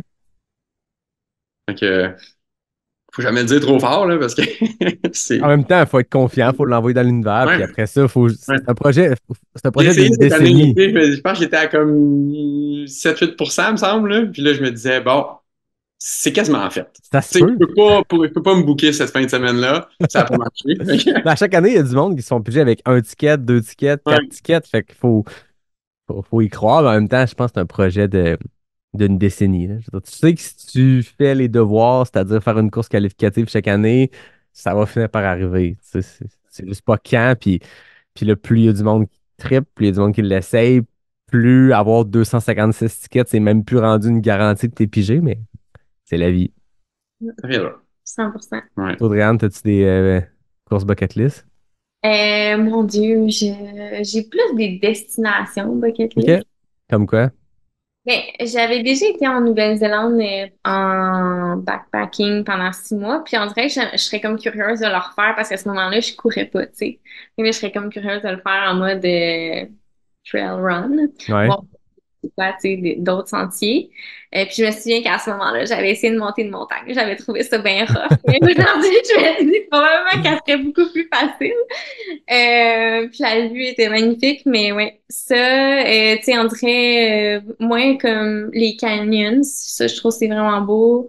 L'Ouest canadien aussi, là, je pense qu'il y a vraiment des chouettes parcours à explorer, puis c'est pas très loin, là. Fait que je pense que vacances accessibles, ça se ferait quand même bien. Ouais, rien de trop extravagant, là, vraiment juste ça. Très Mais c'est cool. beaucoup. Ouais, ça, les deux, on est pas mal sur un fit de comme des courses qui sont des destinations le fun, puis Ouais, c'est qu'on. ça. C'est plus que le standing de la course en soi ou Ouais. ça. Là, ça peut être les deux parce qu'il y a beaucoup de belles courses qui sont dans des endroits extraordinaires. Ben, le meilleur exemple, c'est votre course en Italie, que quand Ouais, j'ai vu le qui est nom, je la vraiment connaissais bien, pas. là. Mais Ouais. en Europe, c'est ça partout. Tu sais, en France, il y a des milliers de courses de trail, puis c'est des.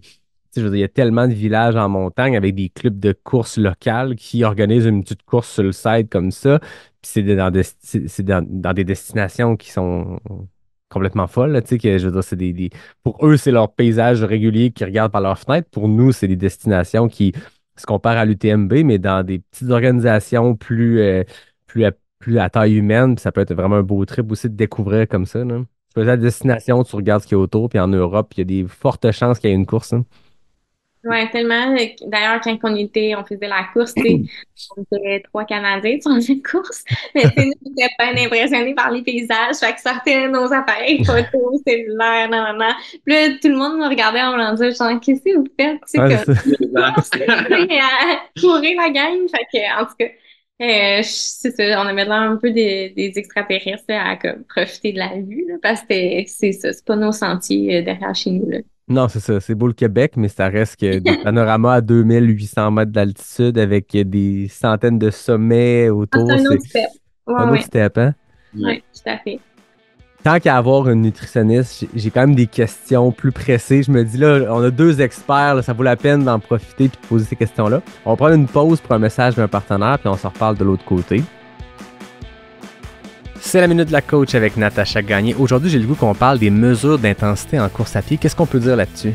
Il y a 3 façons principales de mesurer notre intensité quand on est en coureur. Premièrement, il y a la fameuse perception d'effort qu'on va mesurer sur une échelle de 0 à 10. 0 étant je fais aucun effort, 10 étant je suis capable de tenir cet effort-là pendant quelques secondes seulement.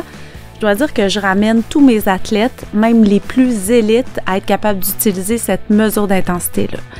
La deuxième, c'est la fréquence cardiaque. Pour pouvoir être en mesure d'utiliser ça, il faut connaître notre fréquence cardiaque maximale et notre fréquence cardiaque de repos.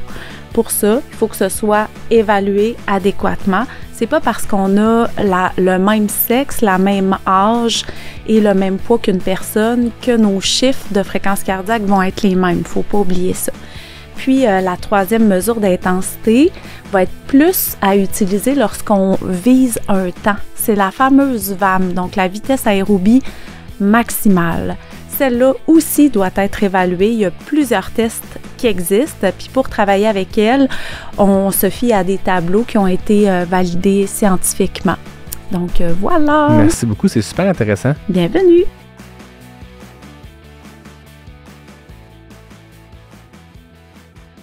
On est de retour.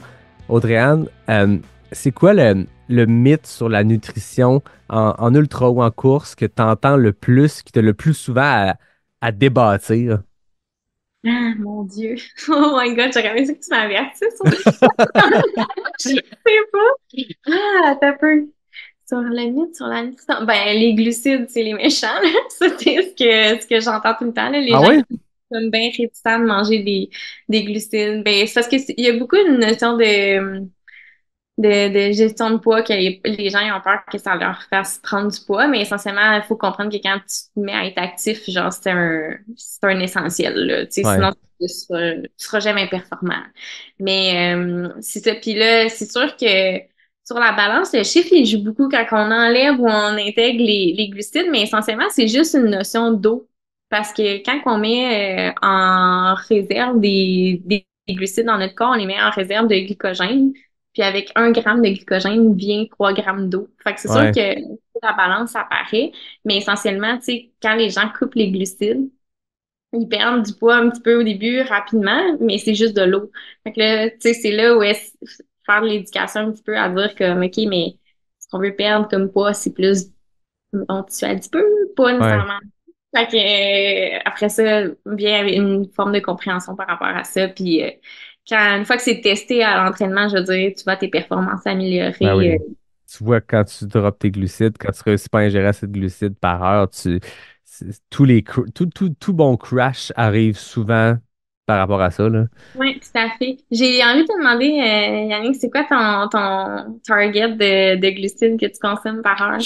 Je suis vraiment au feeling dans tout. Tu sais, j'ai pas de monde de course, j'ai pas de stratégie nutritionnelle. Je suis quelqu'un que ça fait, je sais pas, 5 ou 6 ans que je fais des ultras plus intensément. Puis au début, j'étais très dans le calcul. Puis à un moment donné, j'ai comme compris que mon plaisir à faire des ultras, puis mon plaisir dans ce sport-là, c'était d'y aller plus au feeling. Mais je triche, dans le sens que oui, c'est au feeling, mais après 4 ans, 5 ans d'expérience à en faire, je pense que si tu vas au feeling dès ta première année de trail, ça peut marcher, je juge pas, mais je pense que même quand je suis au feeling, je calcule quand même inconsciemment. Oui. Mais je me rends compte avec le temps que moi, c'est pas tant le nombre de glucides à l'heure que la régularité à manger. J'ai appris avec le temps que dès que je skip 1 heure ou 2 à pas manger parce que j'y pense pas, il y a une porte qui se ferme, puis elle s'est pas rouverte souvent.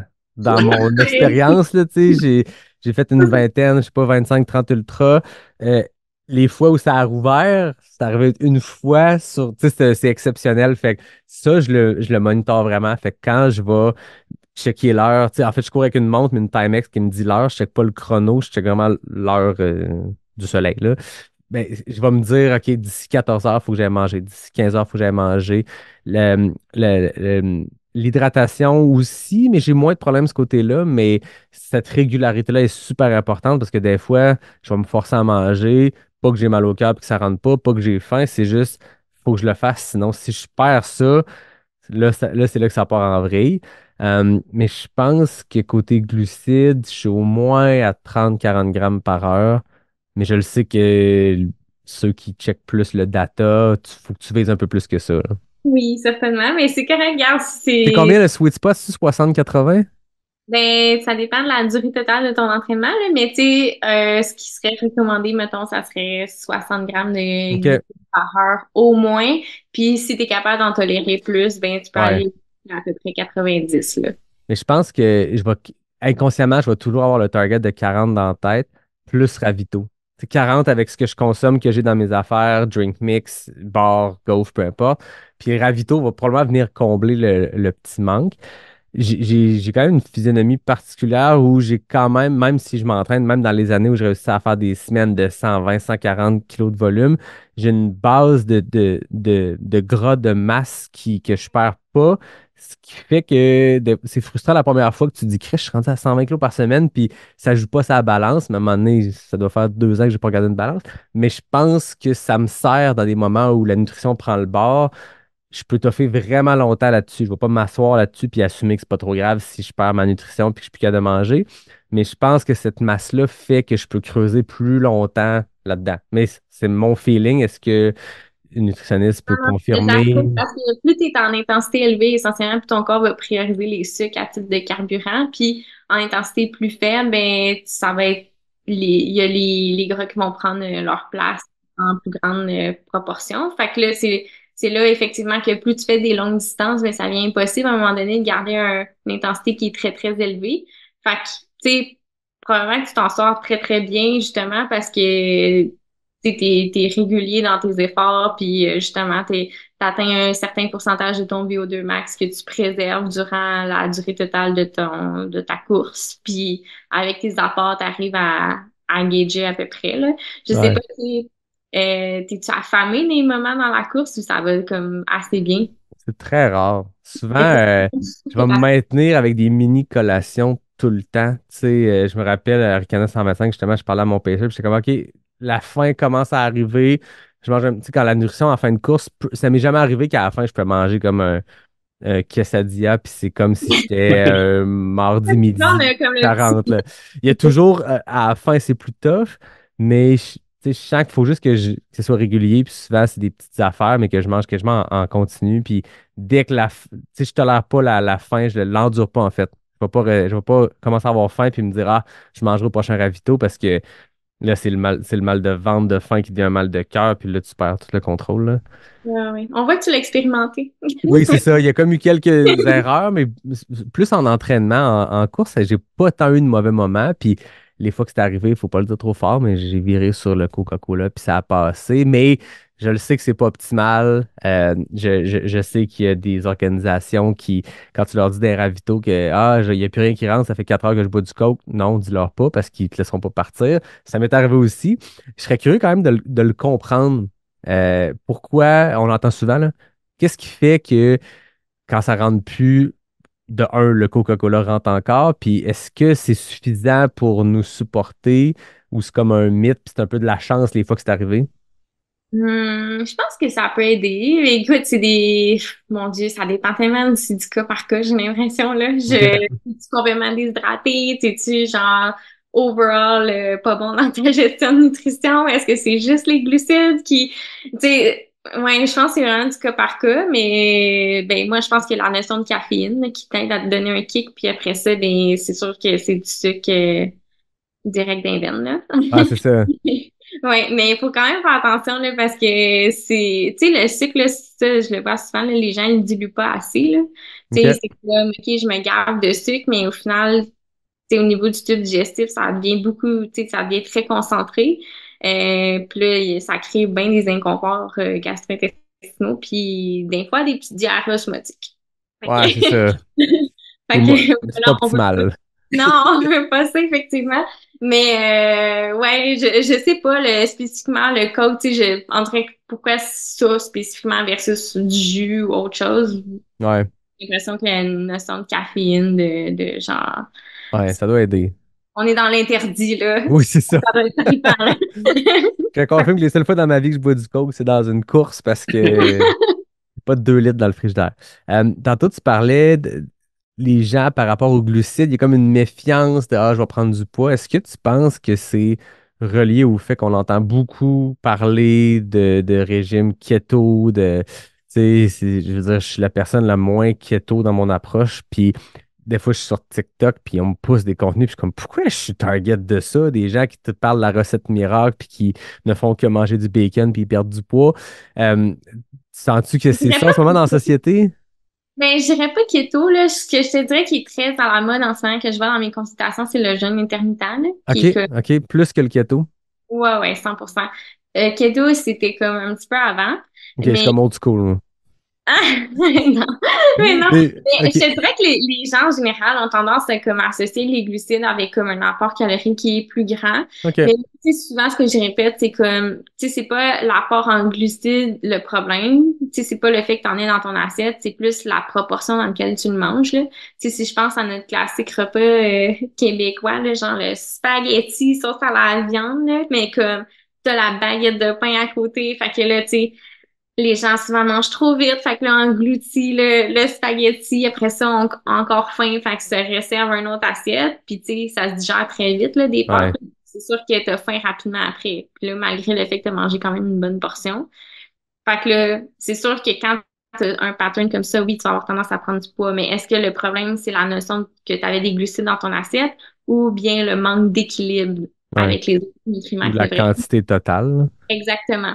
Fait que c'est là où est-ce que, dans le fond, je fais de l'éducation, grosso modo, à comme, qu'est-ce qu'on veut dans une assiette, tu sais. Ouais. Fait que la notion de protéines, des légumes, whatever. Puis tu parlais du jeûne intermittent, on l'entend quand même beaucoup. Ça aussi, c'est quoi? Qu'est-ce que la science dit là-dessus? C'est quoi ton opinion, toi, de nutritionniste par rapport à ça? Je vais parler pour les sportifs surtout, là, parce que je me doute que c'est eux qui nous écoutent, mais tu sais, c'est sûr que c'est dur à appliquer, je trouve, dans un contexte d'entraînement. Dans le sens que souvent, les gens, ils vont s'entraîner le matin, puis tu sais, ça hypothèque un petit peu leur entraînement. J'ai pas de misère à conseiller comme des entraînements à jeun quand c'était en bas d'une heure, puis de basse intensité, mais tu sais, si tu te claques une séance d'intervalle le matin, Non, non, oublie ça. et que t'as pas mangé depuis comme plusieurs heures, ça se pourrait qu'elle soit moins productive qu'une séance d'intervalle si tu avais pris un déjeuner avant, par exemple. Fait que, tu sais, je pense que dans un contexte d'entraînement, c'est quand même dur de tenir ce mode ce régime-là, si je peux dire, là. Fait que je le recommanderais pas tant que ça. Puis aussi, c'est parce que ça limite ta fenêtre dans laquelle tu peux absorber aussi tes nutriments que tu as besoin, tu sais, en contexte Ouais, d'entraînement. Fait que toute la notion de récupération est comme pas idéale non plus, là. Fait ouais, que c'est un peu ça mon opinion. Il y en a pour qui ça peut bien fonctionner, là, sinon dans la clientèle en général. Moi, je sais, mettons que mon déjeuner, j'ai hâte de le manger le matin quand ouais. je me lève. Fait que ça serait comme un no-go. Puis tu sais, mettons les gens qui font ça plus pour question de gestion de poids, ben après ça, il faut se questionner la façon que c'est fait, là. Tu sais, le but, c'est d'enlever comme un repas dans la journée qui crée un déficit calorique. Fait essentiellement, avec le temps, tu sais, oui, il y a une petite perte de poids. Mais si, mettons, dans le range d'heures, mettons le 8 heures dans lequel tu manges, tu vas consommer comme vraiment plus d'aliments que dans ce repas-là parce que tu es affamé, ben la notion de perte de poids, elle sera pas là, là. Ouais, j'ai T'sais. l'impression que tout ce qui est restrictif, peu importe la mode, ce qui est cool dans le moment, puis ce que les influenceurs nous disent, je dis ça parce qu'encore là, sur TikTok, je suis comme, pas parce que je like des photos, des vidéos de gens qui font du ski hors piste dans des places paradisiaques que je veux que tu me pousses des coachs de vie qui me parlent de bains glacés. Mais j'ai l'impression qu'il y a beaucoup cette mode-là du restrictif. Je pense que les humains, il y a des gens, en tout cas, je ne vais pas parler de tout le monde, mais il y a des gens qui aiment avoir un contrôle. Tu sais, l'entraînement est contrôlé.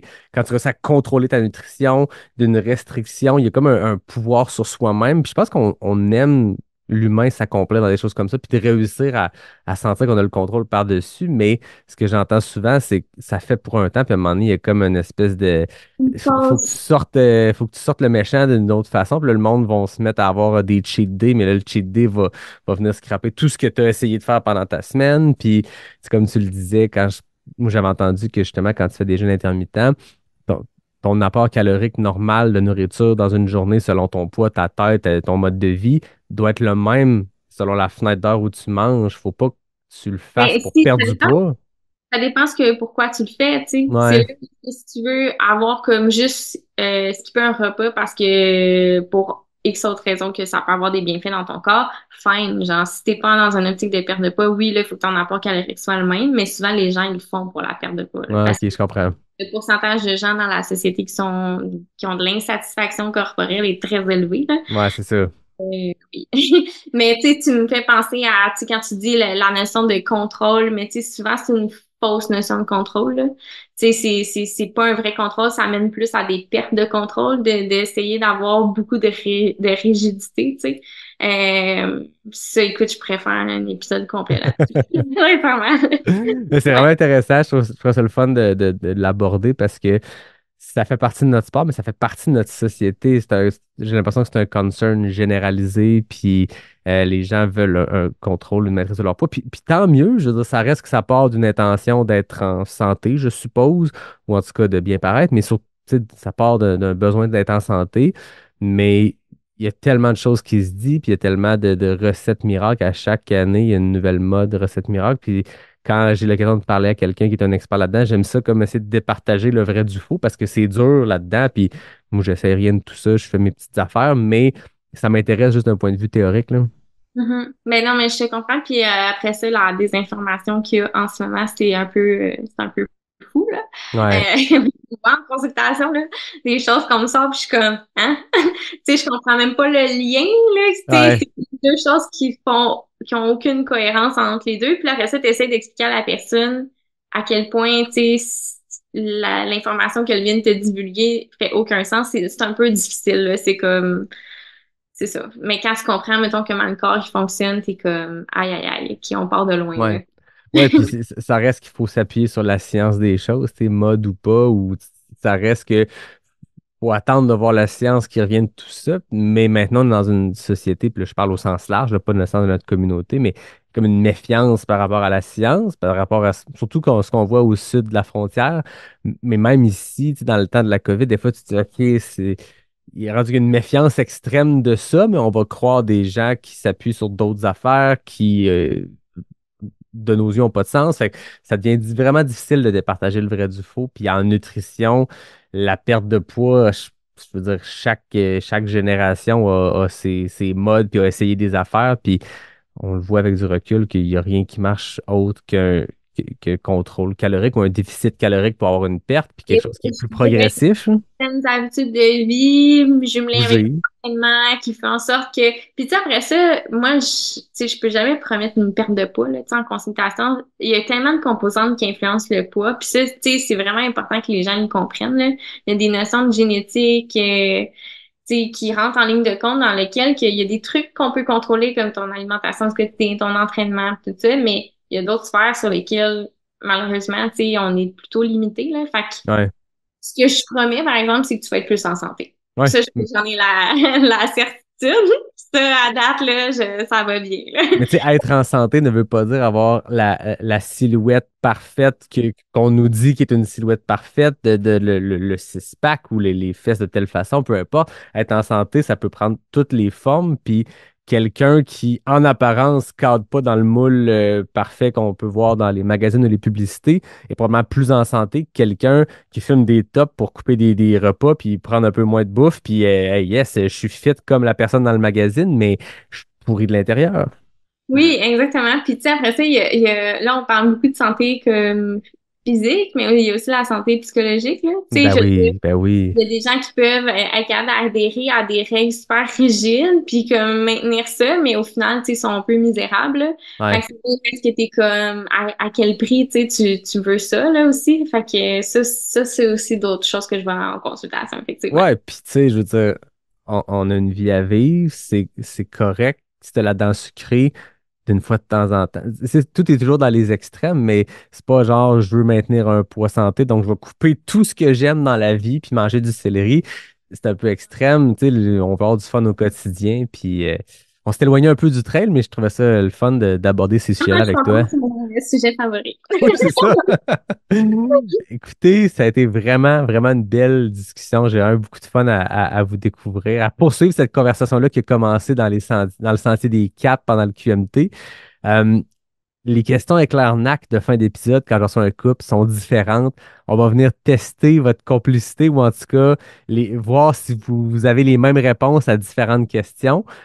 Félix, je vais te demander de sortir de la pièce à un endroit où tu ne pourras pas entendre ce que je vais poser, puis les réponses qu'Audriane va nous donner.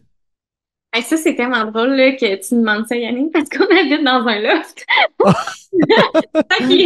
Fait là, il est dans le corridor. Il va falloir qu'il y ait dans la salle de bain, qu'ils partent les champleurs, puis qu'ils Ah, chantent. Ouais. Est-ce que tu penses qu'il nous entend en ce moment? non, pour vrai, je pense pas. OK, parfait. Fait que je te pose 10 questions, puis la réponse c'est soit Audrey-Anne, soit Félix Olivier. OK. Qui court le plus? Félix. Qui a le plus de casquettes de course? Félix. Qui a la dent la plus sucrée? Audrey. Qui a la dent la plus salée? Audrey. Qui aime le plus courir l'hiver? Félix. Qui mange le plus de barnac? Félix. Qui chante le plus mal? Audrey. Qui est le meilleur dans les montées? Félix. Qui est le meilleur dans les descentes? Audrey. Qui écoute le plus de podcasts?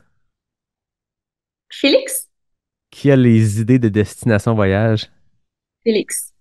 Parfait. Tu peux rappeler Félix, on va tester. Toi, tu peux rester, là, tant que tu y souffles pas les réponses. Je vais aller chercher.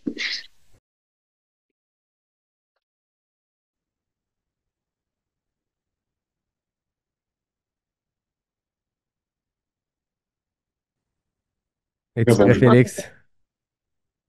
Prêt. J'ai 10 questions pour toi. La réponse, c'est soit Audrey-Anne, soit Félix. Fait que. Puis, moi, je te surveille, Audrey-Anne. T'as pas le droit d'y souffler des réponses. Qui court le plus? Moi. Qui a le plus de casquettes de course? Moi. Qui a la dent la plus sucrée? Qui a la dent la plus salée? Audrey aussi, je pense. Qui aime le plus courir l'hiver? Euh, Moi, je pense. Qui mange, Égalité. qui mange le plus de barnac? Moi. Qui chante le plus Le golf, mal? c'est sûr, en tout cas. Le Ouais, golf. les gaufres. Ouais, gaufres, bar, produit NAC. Ouais. Qui chante le plus mal? Ça arrête, je chante pas, honnêtement, mais ouais, moi, j'imagine. Que- Parce que je chante juste pas. Qui est le meilleur dans les montées? Moi, puis descente, tu lui Qui est le donneras. meilleur dans les descentes? Tu peux lui donner Même avec 3 points. elle. Tu peux lui donner 3 points.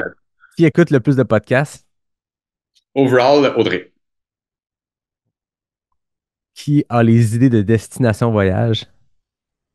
Je pense que c'est plus moi, hein? Je suis pas supposé demander, hein? Ben, rendu là, tu avais la bonne réponse. Ça vous fait 9 sur 10, très très fort. Ah, Ouais. c'est quoi? Bref. Celui que vous n'avez pas eu, c'est. Attends.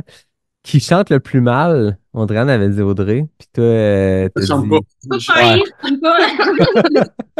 Ça veut dire, ça chante pas, c'est que ça cache quelque chose. Fait que là, elle nous a révélé que c'était probablement elle qui chantait le plus mal. Ouais. 9 sur 10, c'est très très fort. Félicitations.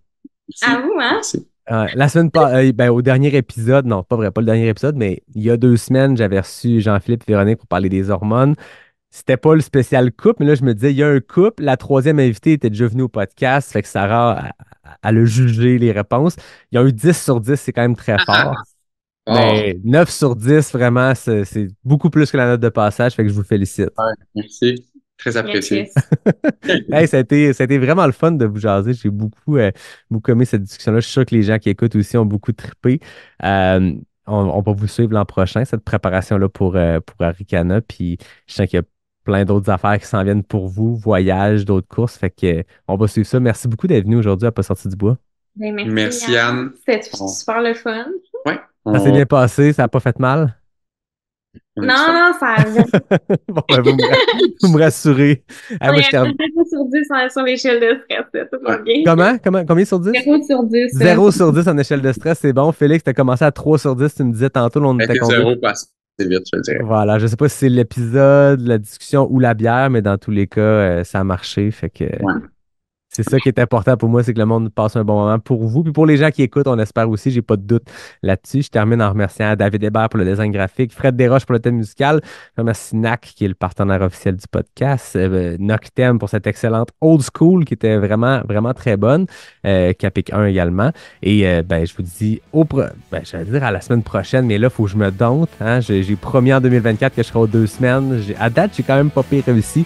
Fait que je vous dis à bientôt pour le prochain épisode de Pas sorti du bois, le podcast de 100% Trail.